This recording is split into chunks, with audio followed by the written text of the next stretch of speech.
গোসাইগাঁৱত ২০তম আদিবাসী মহাসভা ২০২৫ৰ লাইখুটা স্থাপন। বৃহত্তৰ আদিবাসী জনগোষ্ঠীটোৱে বিগত সময়ছোৱাৰ দৰে এইবাৰো সদৌ আদিবাসী ছাত্ৰ সন্থাৰ উদ্যোগত কোকৰাঝাৰ, চিৰাং আৰু ধুবুৰী জিলা সমিতিৰ সহযোগত আৰু স্থানীয় জনগোষ্ঠীৰ সক্ৰিয় সহযোগিতাৰে ২০তম আদিবাসী মহাসভাৰ আজি গোসাইগাঁও মহকুমাৰ মাটিয়াজুৰিত আগন্তুক এপ্ৰিল মাহৰ ৩, ৪ আৰু ৫ তাৰিখে অনুষ্ঠিত হ'বলগীয়া ২০তম আদিবাসী মহাসভা ২০২৫ৰ লাইখুটা স্থাপন কৰা হয়। উক্ত লাইখুটা স্থাপন অনুষ্ঠানত উপস্থিত থাকে বিটিআৰৰ ইএম উইলছন হাজদা, সদৌ অসম আদিবাসী ছাত্ৰ সন্থা আছাৰ কেন্দ্ৰীয় সমিতিৰ সন্মানীয় সভাপতি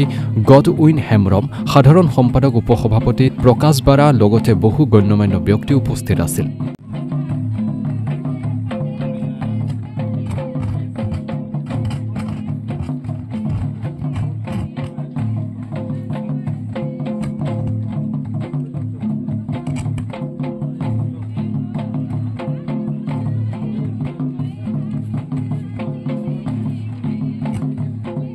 সদৌ অসম আদিবাসী ছাত্ৰ সন্থা আছাৰ কেন্দ্ৰীয় সমিতিৰ নেতৃত্বত ২০তম যি আদিবাসী মহাসভা আজি আমাৰ গোসাইগাঁও এইখন অঞ্চলত অহা এপ্ৰিল মাহৰ ৩, ৪ আৰু ৫ তাৰিখ হ'বলৈ গৈ আছে। আৰু খুবেই ভাল লাগিছে যে এইখন মহাসভাটো এটা সপোন হৈ আছিল, কাৰণ প্ৰথম আদিবাসী মহাসভা হিচাপে আমাৰ গোটেই অসমত বিভিন্ন জিলাত হৈ আছিল, বিভিন্ন ঠাইত হৈ আছিল বা হৈ আছে বা হৈ গ'ল। কিন্তু আমাৰ গোসাইগাঁৱত ২০০১ চনত ১৯৯৬ চনত আছাৰ জন্ম হোৱাৰ পিছত ২০০১ চনত ইয়াত এটা প্ৰয়াস চলোৱা হৈছিল আদিবাসী মহাসভা কৰিবলৈ। কিন্তু সেই সময়ত এটা ভয়ংকৰ এটা পৰিৱেশ আছিল, এটা বেয়া পৰিৱেশ আছিল। আৰু সেই সময়ত যিবিলাকে নেতৃত্ব দিছিল বা যিসকলে এই অঞ্চলখনক ৰাজত্ব কৰিছিল, তো ভাল পৰিৱেশ নোহোৱাৰ কাৰণে ২০০১ চনত মানে আমাৰ এজন লিডাৰ আছিল আন্দ্ৰিয়াছ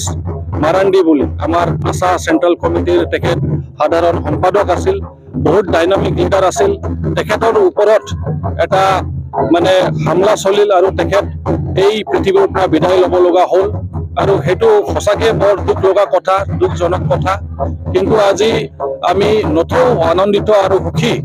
যে ২০০১ চনৰ পিছত এতিয়া ২০২৫ চন হৈ গ'ল। প্ৰায় এতিয়া ক'ব লাগিব যে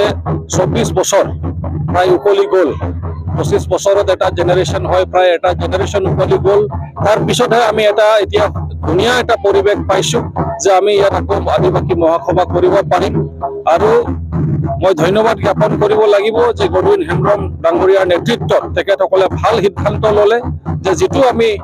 মানে ইমান দিনৰ পৰা, ইমান বছৰৰ পৰা ইয়াত যে আদিবাসী মহাসভা কৰিব পৰা নাই, আৰু তেখেতসকলে এই গোসাইগাঁও অঞ্চলটোকে বাছি থ'লে, য'ত নেকি ২০০১ চনত আমি প্ৰয়াস চলাইছিলোঁ, কিন্তু আমাৰ বাধা আহি পৰিছিল, আমাৰ লিডাৰকো হত্যা কৰা হৈছিল। কিন্তু আজি ভাল লাগিল যে ধুনীয়া পৰিৱেশ পাইছোঁ আৰু তেখেতসকলে ভাল এটা সিদ্ধান্ত লৈছে। আৰু সেই সিদ্ধান্ত মৰ্মে আজি ২০তম আদিবাসী মহাসভা ইয়াত অনুষ্ঠিত হ'ব লগা হৈ আছে, আৰু সেইটোৰে আজি লাইখুটা আজি স্থাপন কৰা হ'ল। বিভিন্ন আমাৰ এতিয়া সেশন চলিব বিভিন্ন টপিকৰ ওপৰত, আমাৰ ছ'চিঅ' ইকনমিক ডেভেলপমেণ্টৰ ওপৰত ষ্টুডেণ্টছবিলাকক ফ'কাছ কৰি আমাৰ সমাজখন কেনেকৈ উন্নতিৰ পথত আমি আগুৱাই যাম, সেইবিলাক গোটেইখিনি কথা আলোচনা কৰা হ'ব। আমাৰ ভিজন যিবিলাক আছে যে আদিবাসী হিচাপত কিমান আগবাঢ়িব লাগিব, কিমান সময়ৰ ভিতৰত, গোটেইখিনি মানে তাতে আলোচনা কৰা হ'ব। আমাৰ ইয়াত বুদ্ধিজীৱী মহলসকল আহিব, বিভিন্ন ৰিচৰ্চ পাৰ্চন আহিব, বিভিন্ন স্পিকাৰ আহিব, গেষ্ট আহিব, আৰু আশা হিচাপেও তেখেতসকলৰ এটা ডেলিগেট ছেশ্যন চলিব। আৰু লাষ্ট দিনত অন্ত দিনত যিটো অপেন ছেশ্যন হ'ব, সেইটোত আমি অসমৰ মাননীয় মুখ্যমন্ত্ৰী ডক্টৰ হিমন্ত বিশ্ব শৰ্মা ডাঙৰীয়া দেৱক এজ এ চিফ গেষ্ট তেখেতক আমি আমন্ত্ৰণ কৰি আছোঁ। আৰু আমি আশাবাদী যে তেখেত ইয়াত উপস্থিত হয় নিশ্চয় এইখন অঞ্চলৰ অকল আদিবাসী ৰাইজেই নহয়, গোটেই এইখন অঞ্চলৰ কাৰণে এটা সুখবৰ বা ভাল খবৰ আমাক দিব বুলি সেইটো আমি আশাবাদী। সকলো জাতি জনগোষ্ঠী সকলোকে সদৌ অসম আদিবাসী ছাত্ৰ সন্থা আদিবাসী ৰাইজৰ তৰফৰ পৰা আমি জহাৰ জনাইছোঁ। আৰু বিশেষকৈ আজিৰ কাৰণে এটা আমাৰ কাৰণে এটা অতি ধুনীয়া আজি পৰিৱেশ আৰু আমাৰ কাৰণে ঐতিহাসিক দিন কাৰণ আজি আমি গোসাইগাঁৱৰ মাটিয়াজুৰিত আজি সদৌ অসম আদিবাসী ছাত্ৰ সন্থাই 20তম আদিবাসী মহাসভাৰ লাইখুটা আজি স্থাপন কৰা কাৰ্যসূচী আৰু সঁচাকৈ আজি এটা পুণ্য দিন আজি এটা পবিত্ৰ দিন আৰু এই লাইখুটা স্থাপন কৰে আমাৰ 20তম আদিবাসী মহাসভাৰ সভাপতি ডাঙৰীয়া EM উইলসন হাজদা ডাঙৰীয়া আৰু বিভিন্ন আমাৰ ইয়াত লোকেল আমাৰ অঞ্চলৰ MLA জিৰণ ডাঙৰীয়া ইয়াত উপস্থিত থাকে আৰু বিভিন্ন আমাৰ প্ৰাক্তন আশা লিডাৰ সকলো আজি উপস্থিত আছে আমাৰ জাতিৰ যিসকল বুদ্ধিজীৱীসকল ইয়াত আমাৰ আজি উপস্থিত আছে আৰু আজিৰ দিনত আমি আজি 20তম আদিবাসী মহাসভাৰ লাইখুটা স্থাপন কৰা হৈছে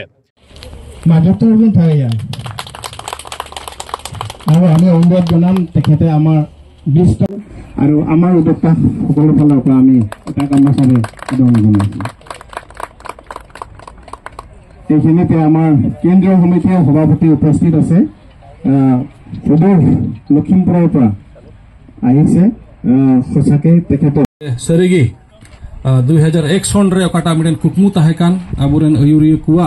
ona kukmu tihin puruk kana 24 bochor tainom tihin bun menkia noa puruk kana ado tihin noa 24 bochor tainom kata adivasi mahasabha huyuk kan noa tothare noa do insen khondoin menkia je okoy kudo durloy obostar bun tahekan re hor hopon ku adivasi thokren ku un somoy okoy kudo dil kate sahos kate abu jot legit jot banchaw bun legit awa samaj banchaw legit ku uduk hayen akwa okata do jiwiria parwa bang kate akwa jiwiria bang hudis kate tein ku uduk hayen in men kya noa mahasabha do 20তম kata nito mahasabha huyukan noa do unku man manot koria mite mahasabha kana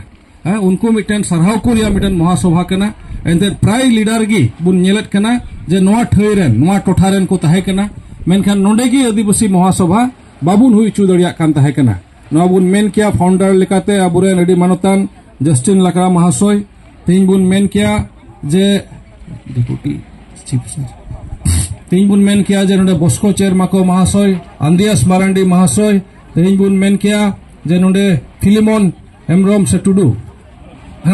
Hemrom Mahasoy adam ko tudu pe rol kete bunate